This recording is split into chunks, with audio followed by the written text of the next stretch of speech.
Hello बच्चों, welcome to Harsh academy foundations class 9 and 10। तो आज का सेशन बच्चों बहुत इंपॉर्टेंट होने वाले हैं। इस नंबर पे जो क्वेश्चन दिए हैं ना आपको एनसीईआरटी में, वो काफी इंपॉर्टेंट क्वेश्चंस हैं। तो इन क्वेश्चन को प्रैक्टिस करना बहुत ही जरूरी है। तो चलिए देख लेते हैं क्वेश्चंस क्या है। इंटेक्स का जो है बच्चों न्यू एनसीईआरटी का पेज नंबर 174 के क्वेश्चंस है और काफी इंपॉर्टेंट क्वेश्चंस भी है इस पेज नंबर पे, जो कई बार एग्जाम में पूछे जा चुके हैं। ठीक है ना। So, और कह रहे on what factors does resistance of a conductors depends on what factor does the resistance of conductor depend। तो एक फॉर्मूला आपने पढ़ा होगा अभी, अगर आपने रीड किया है तो, अगर कंप्लीट चैप्टर पढ़े हैं तो अच्छी बात है, नहीं तो आप इनको अभी आप याद कर लेंगे। देखो रेजिस्टिविटी इक्वल्स टू क्या होता है, आर ए अपॉन में क्या होता है, आई। ये अभी आपको फॉर्मूला भी हम बताएंगे ये क्या है, ये सारी चीजें। रेजिस्टिविटी तो हमें क्या कह रहा है कि रेजिस्टेंस ऑफ अ कंडक्टर, यानी अगर मान लो ये हमारे पास एक कंडक्टर्स है, क्या है ये कंडक्टर्स है, तो इसमें जो इलेक्ट्रॉन्स फ्लो करता है ना, इलेक्ट्रॉन जो फ्लो करता है, राइट, इलेक्ट्रॉन जो फ्लो करता है बच्चों, तो अब आपको ये समझिए थोड़ा सा। तो इस ये जो कंडक्टर्स है, इस कंडक्टर में जो रेजिस्टेंस है ना, किन किन बातों पर डिपेंड करता है, ये हमसे पूछा जा रहा है। तो हमें क्या करना है, रेजिस्टेंस निकालना है, तो क्रॉस मल्टीप्लाई कर दीजिए। तो रेजिस्टेंस इक्वल्स टू क्या हो जाएगा, रो आई अपॉन में क्या हो जाएगा, ए निकल के आ जाएगा। तो ये हमारा क्या होगा, रेजिस्टेंस का फॉर्मूला है। तो अब आप समझिए रेजिस्टेंस किन किन बातों पर डिपेंड कर रहा है। पहला, रेजिस्टेंस क्या होता है, डायरेक्टली प्रोपोर्शनल टू क्या हो जाएगा, करंट्स का है। अगर करंट को इंक्रीज करेंगे तो रेजिस्टेंस भी उसके अकॉर्डिंग होगा। ठीक है। दूसरा, ये जो रो है ना, नेचर्स ऑफ मटेरियल है, यानी किस मटेरियल का रेजिस्टिविटी कितनी है, सिल्वर का रेजिस्टिविटी कितनी है, मरकरी का रेजिस्टिविटी कितनी है, आयरन का रेजिस्टिविटी कितनी है, तो उस पर डिपेंड करता है। ठीक है। और तीसरी जो है वो एरिया ऑफ क्रॉस सेक्शन पे डिपेंड करता है। तो तीन बातें आपने समझा। पहला, नेचर ऑफ मटेरियल्स हो जाएगा। ठीक है।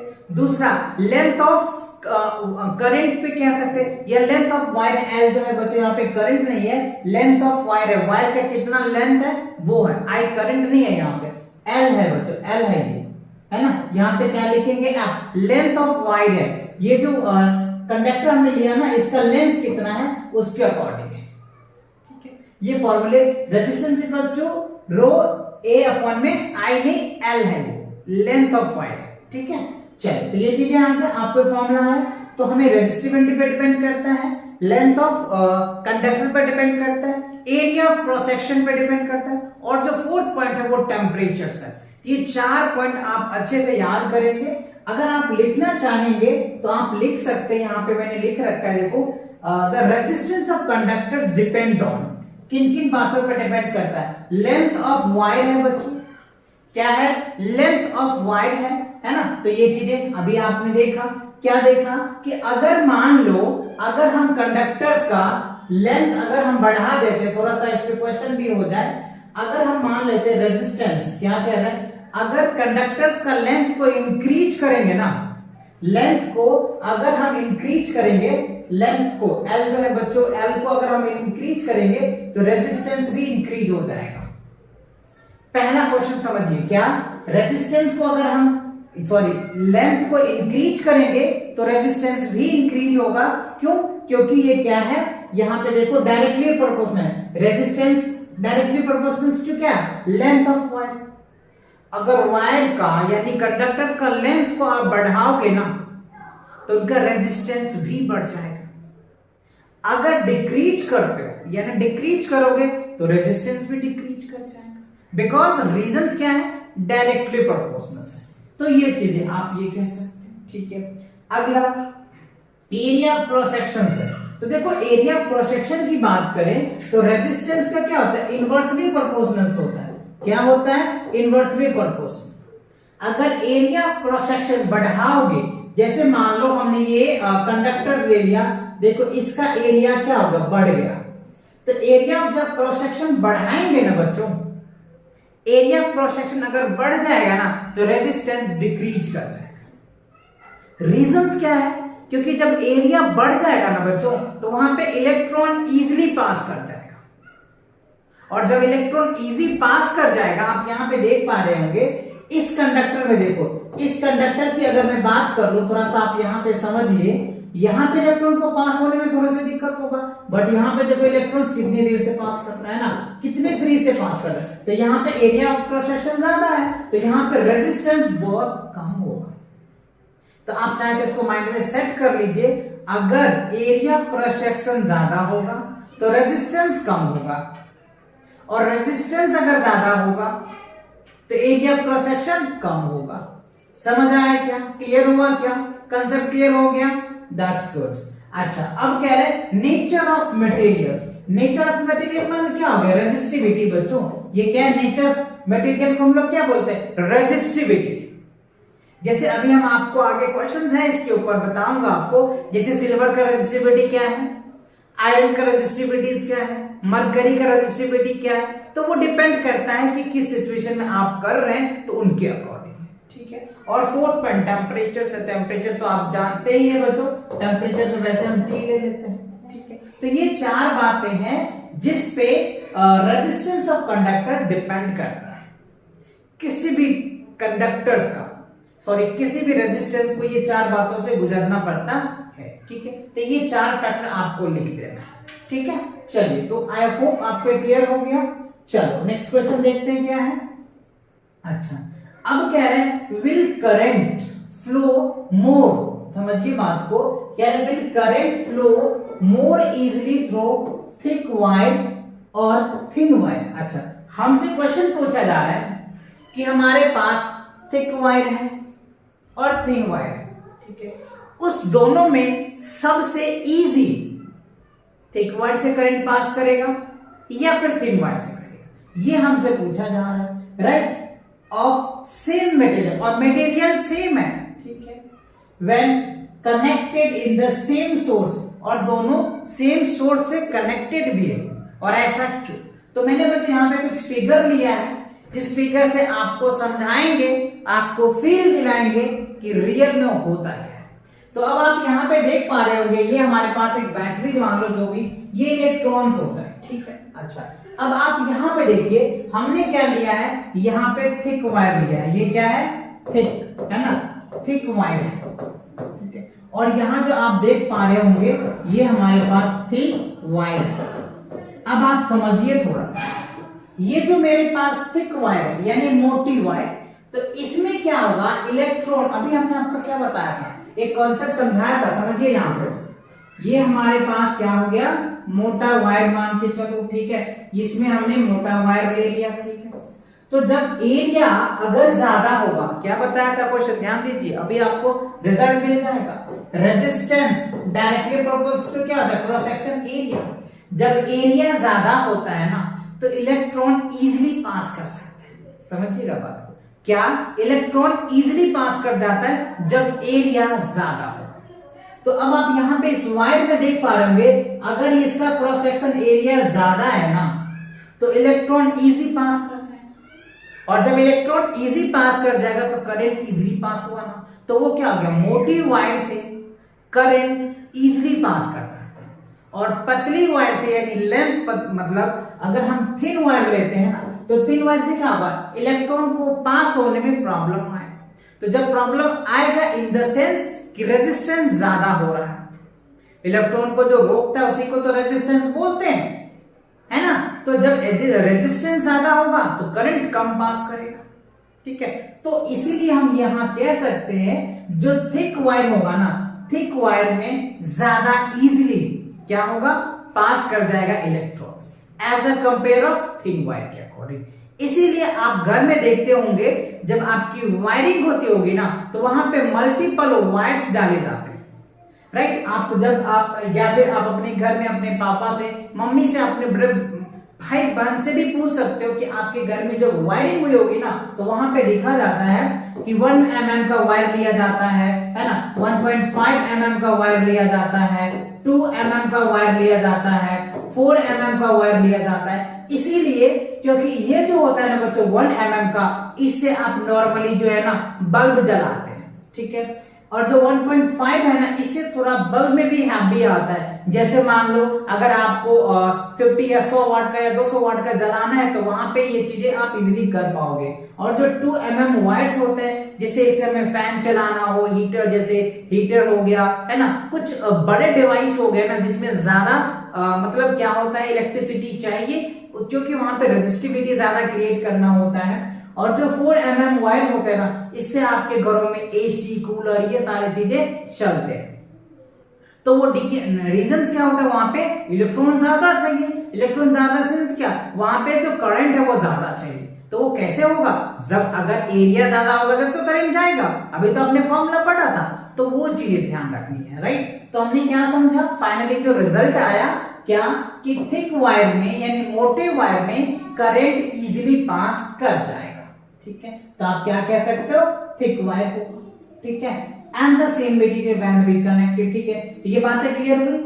अब अगर आपको ये तो समझ तो आई गया, अब आप इनके स्टेटमेंट को देखिए। मैं स्टेटमेंट भी लिख के दिखाता हूं, जिससे कि आप पेपर में, ये तो समझने वाली बात थी, मैंने आपको समझा दिया और आपको समझ में भी आ गया होगा। ओके, अब देखो इसको लिखोगे कैसे, है ना, इस पॉइंट को लिखोगे कैसे, आप ये देख लीजिए।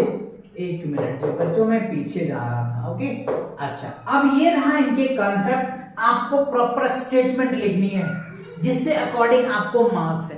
पहले समझना था, मैंने समझाया, अब उसके बाद स्टेटमेंट चाहिए, क्योंकि एग्जामिनर जो आपके नोटबुक को चेक करेंगे या मैम या सर आपके नोटबुक को चेक करेंगे, उनको आपके समझ से मतलब नहीं है, उनको स्टेटमेंट देनी पड़ेगी, एक्यूरेट स्टेटमेंट देनी पड़ेगी, जिससे वो समझ पाएंगे कि यस आपको ये चीजें समझ आता है, आपने प्रॉपर स्टेटमेंट के साथ आंसर्स दिया है।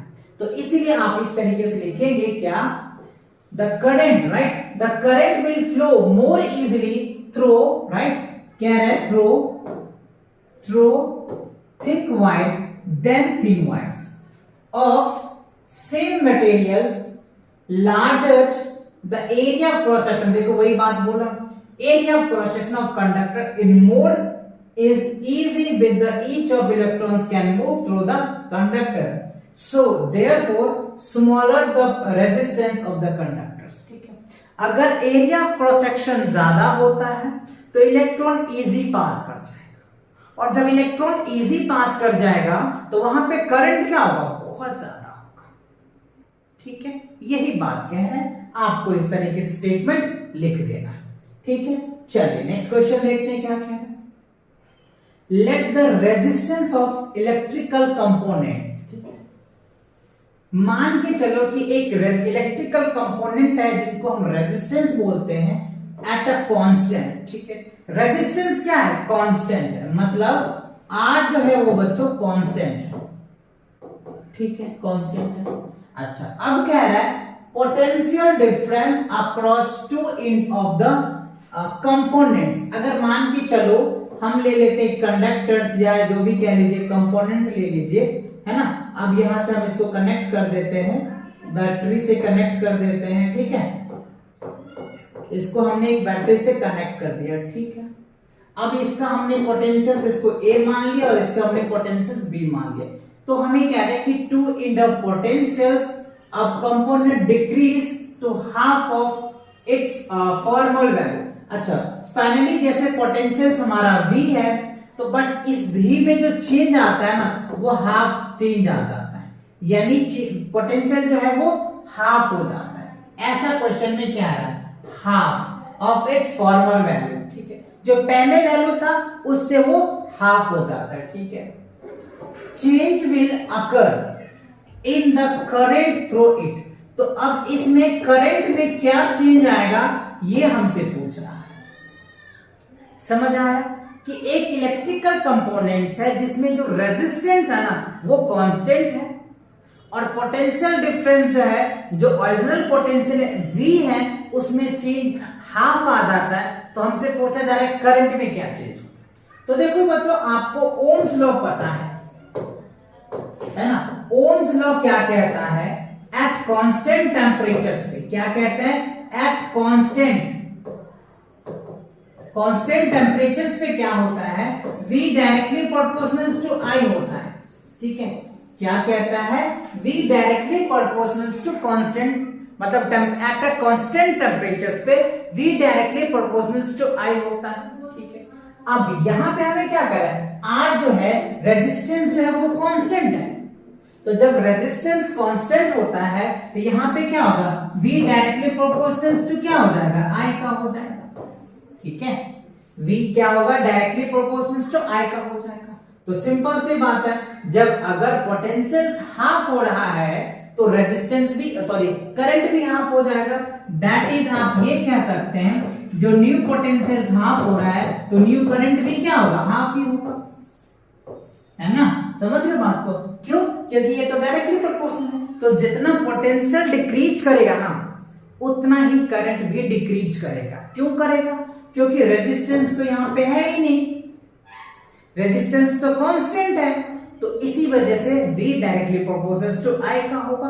तो I अगर V अगर डिक्रीज कर रहा है तो I भी डिक्रीज करेगा, पोटेंशियल डिक्रीज करेगा तो करंट भी डिक्रीज करेगा, पोटेंशियल इंक्रीज करेगा तो करंट भी इंक्रीज करेगा, बिकॉज रीजंस क्या है, डायरेक्टली प्रोपोर्शनल।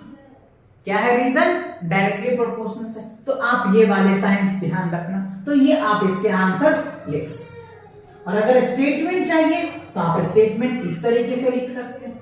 अच्छा, इसको पहले बच्चों मैं रफ कर देता हूं तो आप अच्छे से लिख पाएंगे। आप चाहे तो इसको नोट कर लीजिए या स्क्रीनशॉट ले लीजिए, मैं इनको रफ कर देता हूं जिसके अकॉर्डिंग आप क्या कर पाएंगे, चीजों को लिख पाएंगे। ये स्टेटमेंट था आपको समझाने के लिए, जिससे कि आपको फील आनी चाहिए। जब तक साइंस में बच्चों फील नहीं आएगा ना, आप समझ नहीं पाएंगे। स्टेटमेंट कितना आप रटेंगे, है ना। तो स्टेटमेंट रटना नहीं है बच्चों, समझना है उसको, है ना। समझेंगे कब, जब आप क्वेश्चन को अच्छे से प्रैक्टिस करेंगे, लिखेंगे। तो ये बात यहाँ पे मैंने लिखा है, क्या है लिखा देखो, when potential difference is half, कह रहे हैं अगर पोटेंशियल, यदि जब पोटेंशियल्स कह रहे कब, when potential difference is half, ठीक है। यानी जो पोटेंशियल्स है V है वो क्या हो जाएगा, अगर हाफ होता है, the current through the components also decrease, तो जो करंट है ना वो भी डिक्रीज कर जाएगा। ऑब्वियसली बच्चों I है तो I भी क्या होगा, डिक्रीज कर जाएगा, तो I/2 हो जाएगा। Half of it's initial value, जो इनिशियल वैल्यू I था तो उसका आधा कर देंगे तो हाफ हो जाएगा, ठीक है। This is according to Ohm's law, यही मैंने आपको बताया कि ओम्स लॉ के अकॉर्डिंग V क्या होता है, डायरेक्टली प्रोपोर्शनल होता है, ठीक है। तो ये है फील है बच्चों, इसको आप फील समझिए। फील करके आप चीजों को करेंगे ना तो बहुत मजा आएगा और ये लंबे समय तक आपको रिमेंबर रहेगा। तो ये चीजें ध्यान रखना, क्लियर। तो क्वेश्चन क्लियर हो गया, समझ में आ गया। ओके, नेक्स्ट क्वेश्चन देखिए बच्चों, why are coils of electrical toasters, समझिए क्या कह रहे हैं, why, राइट। क्या कह रहे हैं क्वेश्चंस में, why are coil of electrical toasters and electrical iron। तो आप यहाँ पे देख पा रहे होंगे, ये आपके सामने इलेक्ट्रिकल आयरन है और ये आपके सामने इलेक्ट्रिकल टोस्टर्स है, आर मेड ऑफ एलॉय। और ये जो मिला है, ये जो बना हुआ है, ये एलॉय से मिलकर बना हुआ है। एलॉय क्या होता है ना, एलॉय आपको पता होना चाहिए, जहां पे कई ज्यादा मेटल्स मिलके बनता है, ठीक है, रेदर देन प्योर मेटल्स, ठीक है। तो अब हमें क्या कह रहा है कि why are the cold electrical toasters and iron toaster made by alloy rather than pure metals. तो कह रहा है कि प्योर मेटल से क्यों नहीं बनता है, क्यों इसको एलॉय से मिलके बनाया जाता है, ये आपसे क्वेश्चन पूछा जाए। तो समझिएगा बात को, ये जो बच्चों आयरन्स होते हैं ना और ये जो टोस्टर्स होते हैं, तो जब आप प्रेस करते हैं ना तो इसमें क्या होता है, जैसे हम करंट डालते हैं ना तो यहाँ इसके जो अंडर होता है ना बच्चों, टंगस्टन की वायर लगी होती है। क्या होती है, टंगस्टन की वायर होती है। उससे पहले आपको थोड़ी सी एलॉय के बारे में बता दूं। एलॉय क्या होता है बच्चों, इसमें क्या होता है, जैसे करंट पास होता है ना तो इसको वो अपोज करने लग जाता है, बहुत ज्यादा अपोज करता है, यानी ऑब्स्टेकल्स हो जाता है, यानी इसको बहुत रोकता है। रीजंस क्या है, इलेक्ट्रॉन को फ्लो नहीं होने देता, और इलेक्ट्रॉन कहता है मैं तो आगे जाऊंगा। और जब ये मानो बच्चों, मान लो अगर ये इधर से आना चाहता है बट ये इसको जाने देना नहीं चाहता, तो इस दोनों के बीच में क्या होगा, एनर्जी डेवलप होगा ना जी। तो एनर्जी डेवलप होता है, वो एनर्जी जो है इसके वजह से, और ये प्लेट लगी होती है इसके ऊपर, आयरन प्लेट होता है, तो ये जो प्लेट लगी होती है और यहाँ पे एनर्जी डेवलप होता है इधर से, ये फ्लूइड जो होता है ना वो काफी हॉट हो जाता है, जिसके वजह से हम जो क्लॉथ होते हैं, कपड़े होते हैं, उस पर हम प्रेस कर पाते हैं, है ना, इस्त्री कर पाते हैं। आप ऐसे समझ लीजिए। या फिर आप इस टोस्टर को देखेंगे, आप वैसे ये लेवल्स हाई कम है, अगर यहाँ पे अगर करेंगे ना तो इसके जो अंडर्स होते हैं ना बच्चों, काफी ज्यादा हीट आ जाता है, जिसके वजह से ये जो आप ब्रेड देख पा रहे होंगे ना, ये आप इनको सेक पाते हैं एनर्जी के वजह से, वहां पे हीटिंग ज्यादा हो जाता है। रीजंस क्या है? इलेक्ट्रॉन्स जो है वो काफी ज्यादा उसमें ट्रेवल करना तो चाहता है, बट वहां पे जो टंगस्टन उसको रोकता है।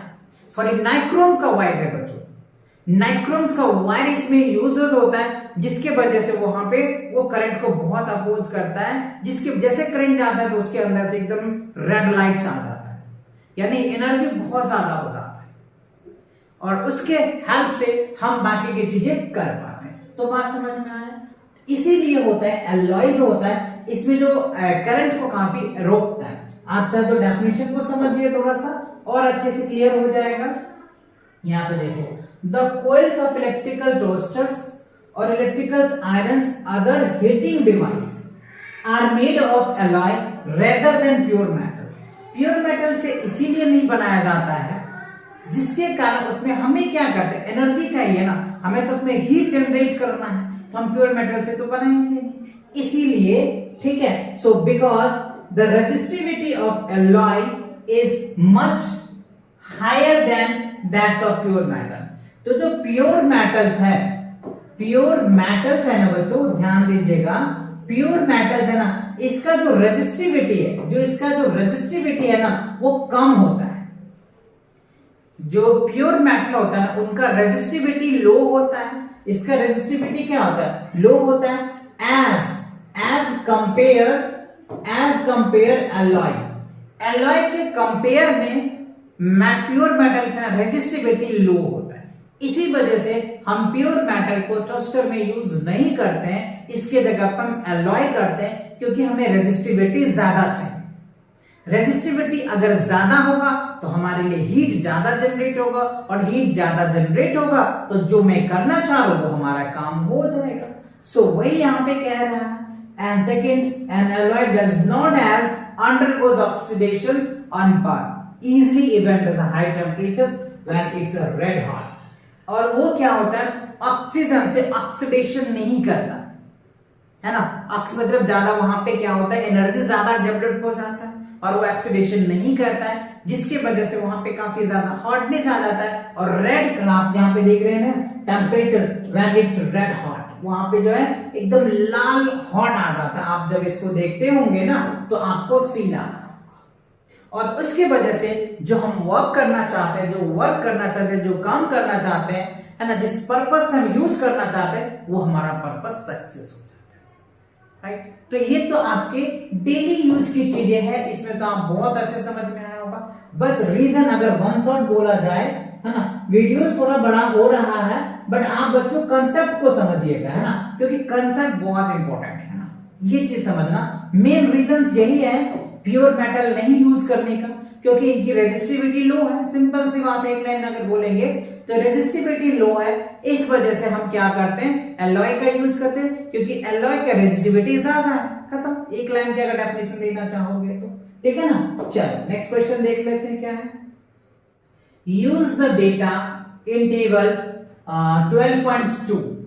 तो जब आप बुक्स को रीड करेंगे, आप यहाँ पे वैसे लिखा है एनसीईआरटी बुक पेज नंबर 270, ये जो है ना ओल्ड एनसीईआरटी के अकॉर्डिंग है, तो आप न्यू एनसीईआरटी के अकॉर्डिंग चेक कर लेना पेज नंबर कितने पे हैं। To the answer the following. अच्छा, अब यहां पे देखिए क्या है, विच अमोंग, समझिए क्या कह रहा है, which among iron and mercury is better conductors. अब हमसे कह रहा है कि आयरन या मरकरी, इस दोनों में से कौन सा बेटर कंडक्टर्स है। तो अभी हमने आपको बताया है, क्या बताया है, कि अगर रेजिस्टिविटी, जिसकी रेजिस्टिविटी कम होगा, उसमें क्या होगा बच्चों, रेजिस्टिविटी कम होगा, उसमें कंडक्टर यानी जो वो क्या होगा, अच्छे कंडक्टर्स नहीं होंगे, क्योंकि उसे इलेक्ट्रॉन इजीली पास नहीं करेगा। और जिसकी रेजिस्टिविटी क्या होगा, कम होगा, उससे इलेक्ट्रॉन इजीली पास कर जाता है, ठीक है। यानी अगर रेजिस्टिविटी लो होता है ना, रेजिस्टिविटी अगर लो होता है तो करंट इजीली पास कर जाएगा। क्या होगा? करंट जो है ना इजीली पास कर जाता है, ठीक है। तो हम एक बेस्ट कंडक्टर कब बनेगा? बेस्ट कंडक्टर कब कहेंगे? जब इलेक्ट्रॉन पास होगा ना जी, तो जब इलेक्ट्रॉन इजीली पास कर जाएगा उसी को तो हम बेस्ट कंडक्टर बोलेंगे। अच्छा, दूसरी बात, अगर मान के चलो रेजिस्टिविटी हाई है तो करंट क्या होगा बच्चों? हार्डली, मतलब काफी डिफिकल्ट से पास करेगा। रेजिस्टिविटी ज्यादा, अभी हमने क्या एग्जांपल भी दिया था एलॉय का, है ना। एलॉय आपने देखा था टोस्टर में क्या होता है, एलॉय हम यूज करते थे, रीजन क्या था? वहां की जो रेजिस्टिविटी है बहुत ज्यादा होता है। तो जब रेजिस्टिविटी ज्यादा होगा ना तो उसके अंदर जो है ना एक हीटिंग इफेक्ट ज्यादा होगा, हीट ज्यादा होगा, करंट हमें कम मिलेगा। तो ये चीजें आपको ध्यान रखनी, ठीक है। तो ये चीजें हैं। तो जिसकी रेजिस्टिविटी लो होगा ना, जिसकी रेजिस्टिविटी लो होगा वो अच्छा कंडक्टर होगा, और जिसकी रेजिस्टिविटी ज्यादा होगा एज अ कंपेयर वो अच्छा कंडक्टर नहीं होगा, राइट। चलिए, और सेकंड क्या है? Which material is best conductor? अच्छा, कौन से बेस्ट कंडक्टर्स हैं? तो सिल्वर होता है। अब यहाँ पे देखिए, वैसे लिख दिया मैंने फर्स्ट का रेजिस्टिविटी ऑफ आयरन। आयरन का जो रेजिस्टिविटी है ना वो क्या है? 10 into 10 to the power -8 ohm metre है, ठीक है। और मरकरी का जो रेजिस्टिविटी है वो 94 into 10 to the power -8 ohm metre है। तो अब ये मुझे बताइए किसका, आयरन का ज्यादा है या मरकरी का ज्यादा? कमेंट सेक्शन में बताइए। तो क्या है, मरकरी का क्या है बच्चों? ज्यादा है, 94 into 10 to the power। ये देखो, अगर आप देखो तो ये पार्ट तो कैंसिल ही हो गया, बट अब इस दोनों में कंपेयर करो तो ये ज्यादा है। तो जब रेजिस्टिविटी ज्यादा होगा तो करंट क्या होगा? कम पास करेगा, यानी उस पे लो होगा। तो आप सिंपल से बोल सकते हो कि आयरन होगा। तो iron is the right answer. But यहाँ पे देखिए क्या कह रहा है, this iron is the best conductor, better conductor, best ने better conductors as a compare of mercury. Mercury के रिस्पेक्ट में जो आयरन है वो बेटर कंडक्टर्स है ड्यू टू लो रेजिस्टिविटी के कारण, because it has lower resistivity than mercury. और सेकंड थिंग, सेकंड क्वेश्चन में क्या रहा है? Because silver has lower resistivity, that is इतना, so therefore the silver is the best conductor. और कह रहा है कि सबसे अच्छा कंडक्टर कौन है? सिल्वर है। क्यों है? क्योंकि उसकी रेजिस्टिविटी कम है। तो ये चीजें आप ध्यान रखना, रेजिस्टिविटी अगर कम है तो वो क्या होगा? अच्छा कंडक्टर्स होंगे, और रेजिस्टिविटी अगर ज्यादा है तो अच्छा कंडक्टर्स नहीं होंगे। क्लियर? शॉर्टकट में वन लाइन में आंसर आपको याद रखनी है रेजिस्टिविटी पे, ठीक है। चलो नेक्स्ट क्वेश्चन देखते हैं क्या है। अच्छा, इसी के साथ क्या है बच्चों कि आपका ये जो इंडेक्स क्वेश्चन था पेज नंबर 174 का कंप्लीट होता है। तो मिलेंगे नेक्स्ट वीडियो के साथ बहुत जल्दी, राइट। तब तक पढ़ाई करते रहें। All the very best.